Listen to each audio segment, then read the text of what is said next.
Hello everyone, my name is Chris McIntosh. I help teach the capstone courses. Today we're talking about the problem description section of your paper.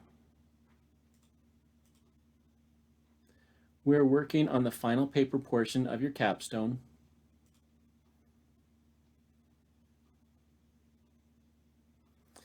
In this video, we'll cover elements of the introduction to your paper. Problem description is a Level 2 APA heading in this paper. The problem description section discusses the nature and significance of the local problem. The Squire explanation and elaborations page doesn't provide much additional guidance. I have provided more guidance in the instructions for that section in the paper template. The purpose of a problem description is to convince readers and decision makers in your institution that the problem is serious and that you have identified the gaps needing to be addressed. Thus, a problem can be defined as the gap between the existing state and the desired state of a process. Some things to think about when developing a problem description for your capstone project include: why are you doing this project? What is the problem you're addressing? Who is affected? When is it a problem? Why does it matter? How does it affect the patient or system? Has a cause been identified? What will happen if this problem is not addressed? Write a 1 to 2 paragraph problem description. The bulk of this information will likely come from your project preceptor or other site team members.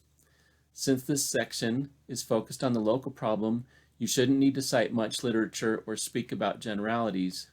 Keep the focus local. You will cite little to no literature in this section.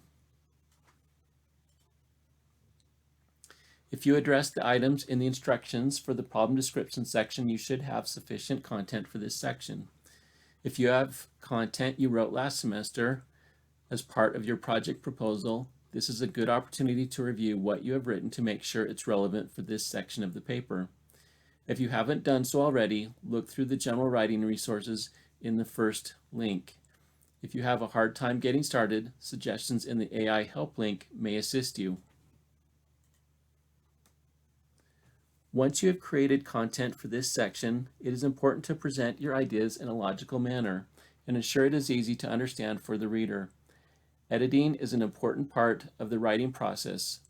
Focus on your paragraphs during the beginning of the editing process.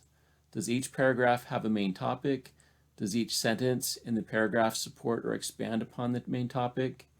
If you find a paragraph has multiple topics that are not well connected, you might consider splitting the topics into separate paragraphs. Before you submit your assignments, analyze each of your paragraphs. I like to highlight topic sentences in light gray. Review each sentence in the paragraph. Does the sentence support or expand upon the topic sentence?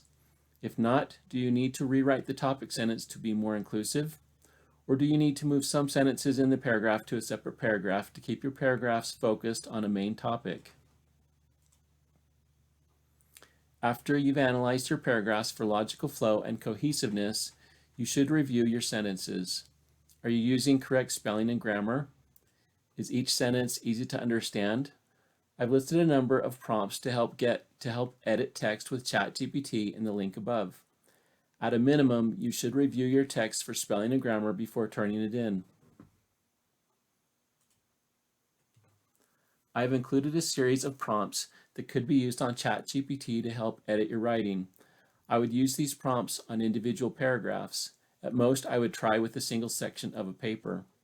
Remember, you alone are responsible for the content of your paper. These prompts are only a guide. There isn't a guarantee that ChatGPT suggestions will be an improvement. If you find a prompt that works particularly well for a task, I'd love if you shared it with me. You should note in the methods section of your paper that you use ChatGPT to help edit your work. If I use these prompts in succession, I would take the results from a single prompt and fix the output to say what I intended, and then use my corrected text with the next prompt. This is a prompt to help edit for structure and organization. This is a prompt to help edit for grammar and style. This is a prompt to help edit for clarity and conciseness. This is a prompt to help edit for consistent tone. That's all we'll do in this video. There is more to come. Here are the references for this section.